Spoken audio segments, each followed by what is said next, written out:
Doraemon के इस episode में शिजुका 1200 साल पीछे चली जाती है, लेकिन वहाँ एक जादूगर शिजुका को अपने वश में कर लेता है और उससे कहता है कि नोबिता को मार दो। अब क्या शिजुका नोबिता को मार देगी? मूवी के स्टार्ट में हम लोग पुराना समय देखते हैं जहाँ पर कुछ कबीले वाले एक जानवर का शिकार कर रहे थे। तभी सीन शिफ्ट हो जाता है और अगले सीन में हम नोबिता और उसकी पूरी क्लास को देखते हैं, जहाँ पर उनके क्लास टीचर पूरी क्लास को म्यूजियम में लेकर आए थे। अब ये सब लोग यहाँ पर घूम रहे थे। तभी शिजुका को एक नेकलेस बहुत पसंद आता है और यह दिखने में भी काफी अच्छा लग रहा था। नोबिता शिजुका से वादा कर लेता है कि तुम्हें टाइम मशीन से समय में पीछे जाकर उस इंसान से मिलवाऊंगा जिसने इसे बनाया था। लेकिन जब वह घर आता है तो उसकी मॉम उसे डांट कर चुप करवा देती है और होमवर्क करने को कहती है, जिस वजह से नोबिता रोने लग जाता है क्योंकि उसने शिजुका को दिया हुआ वादा पूरा करना था। तब डोरेमोन नोबिता को फॉरगेटिंग फ्लावर गैजेट देता है, जिसकी मदद से वो अपनी मॉम की याददाश्त को कुछ समय के लिए मिटा देता है। उसके बाद नोबिता टाइम मशीन से समय में पीछे जाने के लिए निकलने लगता है, लेकिन डोरेमोन उसे मना कर देता है क्योंकि उस समय में काफी बड़े और खतरनाक जानवर हुआ करते थे जिससे नोबिता बच नहीं पाएगा। लेकिन नोबिता फॉरगेटिंग फ्लावर का उपयोग करके डोरेमोन की याददाश्त मिटा देता है और उसे बाहर भेज देता है। फिर नोबिता डोरेमोन के स्पेयर पॉकेट से मोमोतारो डम्पलिंग्स भी निकाल लेता है और फॉरगेटिंग फ्लावर और डम्पलिंग्स को एक बैग में रख लेता है। अब शिजुका भी आ जाती है और ये दोनों टाइम मशीन में बैठ जाते हैं। अब नोबिता 1200 साल पुरानी गिनती टाइम मशीन पर लिखना शुरू करता है। तभी उसे याद आता है कि वह शूज तो बाहर ही भूल गया है और वह जैसे ही अपने शूज लेकर वापस आता है वह देखता है कि काउंटडाउन खत्म हो गई है और शिजुका को एक जोरदार झटका लगता है, जिस वजह से वह नीचे गिर जाती है और गलती से फॉरगेटिंग फ्लावर सूंघ लेती है। तभी वहाँ पर चान, सोनियो और डोरेमोन भी आ जाते हैं क्योंकि डोरेमोन को अब सब याद आ चुका था। लेकिन तब तक शिजुका वहाँ से जा चुकी थी क्योंकि काउंटडाउन टाइम मशीन की खत्म हो चुकी थी। अब नोबिता डोरेमोन से शिजुका को बचाने के लिए कहता है। तब डोरेमोन एक टाइम बेल्ट निकालता है और उसकी मदद से वे लोग उस जगह पर पहुंच जाते हैं जहाँ पर शिजुका गई थी। वहाँ पर तापमान बदलने की वजह से उनकी तबीयत खराब होने लगती है, तो डोरेमोन सबको क्लाइमेट कंट्रोलिंग कपड़े देता है जिसकी मदद से उन्हें ठंड नहीं लगेगी। इसके बाद वे लोग डायरेक्शन स्टिक की मदद से शिजुका को ढूंढने लगते हैं। काफी ढूंढने के बाद उनके बैम्बू कॉप्टर की बैटरी खत्म हो जाती है, जिससे वे सब नीचे गिर जाते हैं। अब शाम हो जाती है और वे लोग वहीं पर रुकने का निर्णय लेते हैं। रात में एक टाइगर उन पर हमला कर देता है और डोरेमोन उससे बचने के लिए अपनी पॉकेट से मोमोतारो डम्पलिंग्स ढूंढता है, लेकिन नोबिता बताता है कि वो तो उसने पहले ही स्पेयर पॉकेट से निकाल लिए थे। ये सुनकर वे सब डरने लगते हैं क्योंकि उनके पास अब बचने के लिए कुछ भी नहीं था। तभी वहाँ पर कुछ लोग आ जाते हैं जिन्होंने मास्क पहने हुए थे। उनकी लीडर टाइगर को कुछ खिलाकर शांत कर देती है। ये देखकर डोरेमोन और बाकी सबको लगता है कि शायद वे लोग उनकी मदद करने के लिए आए हैं, लेकिन वे लोग तो उन पर हमला कर देते हैं, जिससे बचकर वे वहाँ से भागने लगते हैं और आगे जाकर एक नदी में गिर जाते हैं। सुबह उन्हें जैकी नाम की लड़की बचा लेती है और उन्हें अपने कबीले के पास ले जाती है। वे लोग ट्रांसलेशन गैजेट की मदद से जैकी से बात करते हैं और शिजुका के बारे में पूछते हैं, लेकिन जैकी कहती है कि उसने शिजुका नाम की लड़की को यहाँ नहीं देखा। तभी जैकी की माँ आती है और बताती है कि गांव में एक पागल हाथी घुस आया है और उसके पिता उससे लड़ रहे हैं। वे लोग उस जगह पर पहुंचते हैं जहाँ जैकी के पिता लड़ रहे होते हैं। डोरेमोन उसे नियंत्रित करने के लिए एक गैजेट निकालता है और जियान वह गैजेट उस हाथी पर मारता है, जिससे हाथी शांत होकर उनके नियंत्रण में आ जाता है। तभी मास्क वाले लोग भी आ जाते हैं और नोबिता उनके लीडर से शिजुका के बारे में पूछता है, लेकिन वह उसकी बात का कुछ जवाब नहीं देती, जिससे नोबिता को समझ आ जाता है कि उन्हें शिजुका के बारे में कुछ तो पता है। वे मास्क वाले लोग वहां से चले जाते हैं। अब हम एक आदमी को देखते हैं जो मास्क वाले लोगों का एडवाइजर है, जिसका नाम जेम्स है। जैसे ही उसे पता चलता है कि उनके अलावा भी कुछ लोग जानवरों को नियंत्रित कर सकते हैं, वह उन्हें पकड़ने का कहता है। डोरेमोन, जियान और सुनियो को मास्क वाले लोगों के बारे में बता रहा होता है। तभी जैकी आती है और नोबिता के पास वही नेकलेस लाती है जो शिजुका को पसंद आया था। वह बताती है कि ये नेकलेस मैंने खुद बनाया है, ये तुम रख लो। अगले सीन में हम डोरेमोन और नोबिता को मास्क पहनकर मास्क वाले लोगों के इलाके में जाते देखते हैं। वहां नोबिता को अपना बैग बड़ा मिलता है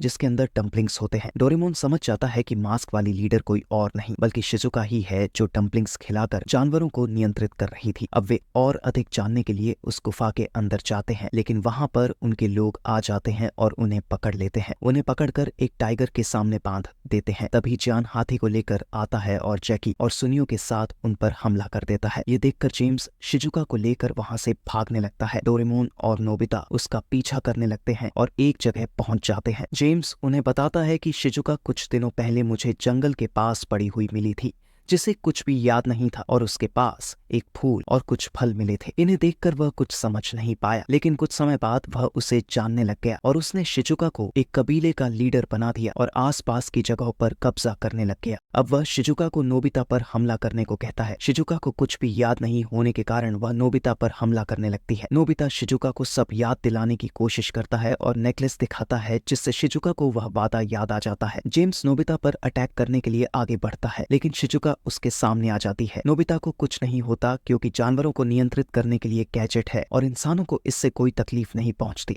डोरेमोन जेम्स को फॉरगेटिंग फ्लावर सुंघाकर उसकी याददाश्त मिटा देता है और उसे एक अच्छा इंसान बना देता है। अब वे सब कबीले वालों को बाय बोलकर अपने घर वापस आ जाते हैं। नोबिता की माँ को जैसे ही सब कुछ याद आता है तो वह नोबिता से होमवर्क करवाने लगती है। यहीं पर यह मूवी खत्म हो जाती है।